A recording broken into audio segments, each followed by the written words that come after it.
White House spokeswoman Jen Psaki says President Joe Biden will speak to his counterpart, King Salman bin Abdulaziz, instead of Crown Prince Mohammed bin Salman. The son-in-law of former President Donald Trump, Jared Kushner, had developed a close relationship with MBS. The announcement coincides with the Houthis being removed from the US terror list. Well, let's cross to our White House correspondent, Kimberly Halkett. And Kimberly, tell us more about this shift on Saudi Arabia. Well, it's a real departure from the relationship that the Trump administration had with Saudi Arabia. What the Biden administration is signaling is that gone are the days of the United States being an unquestioning ally of the kingdom. Now there is a reshaping of foreign policy, and we saw this being signaled late last week and in previous days when it was announced by the president that he was freezing U.S. arms sales to Saudi Arabia. He was also ending the support the United States has given for the Saudi-led conflict in Yemen. But today, White House Press Secretary Jen Psaki went a step further, saying that the whole relationship between the United States and Saudi Arabia is under review. We've made clear from the beginning that we're going to recalibrate our relationship with Saudi Arabia, and that President Biden, and one of the questions there was also, just to go back to the context of it, whether he would be speaking with MBS. And part of that is going back to engagement counterpart to counterpart. The president's counterpart is King Salman, and I expect that in appropriate time he would have a conversation with him.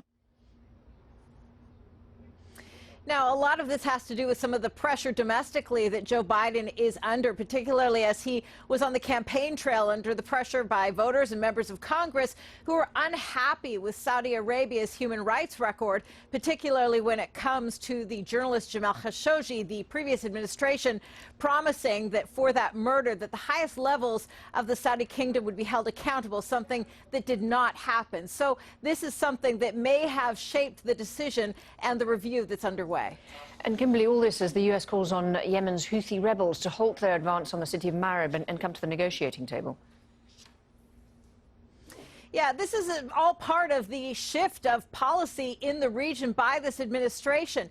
We mentioned that, in fact, there has been a freeze of arms sales, and particularly of concern has been that the use of some of these arms have been in that conflict in Yemen that has been led by the Saudi coalition. So as a result, we now see some very strong words towards the Houthis, of course, a part of that complex situation in the region. Now, when this lifting of or rather the freezing of arms was issued, what the United States said very clearly was that this in no way condones the behavior of the Houthis. In fact, they said that the relationship, or rather the behavior, has been reprehensible. Well, now today the State Department has gone a step further, issuing a very strong statement towards the Houthis, urging them to cease military operations in the government-held city of Marib and to turn to negotiations, saying that their actions there have not been consistent with peace. They've also, though, said within it that they would like them to cease the cross-border attacks into Saudi Arabia. So as we're talking about the shift in Saudi relations, we're also seeing the United States coming to defense, and this is what makes it so complex.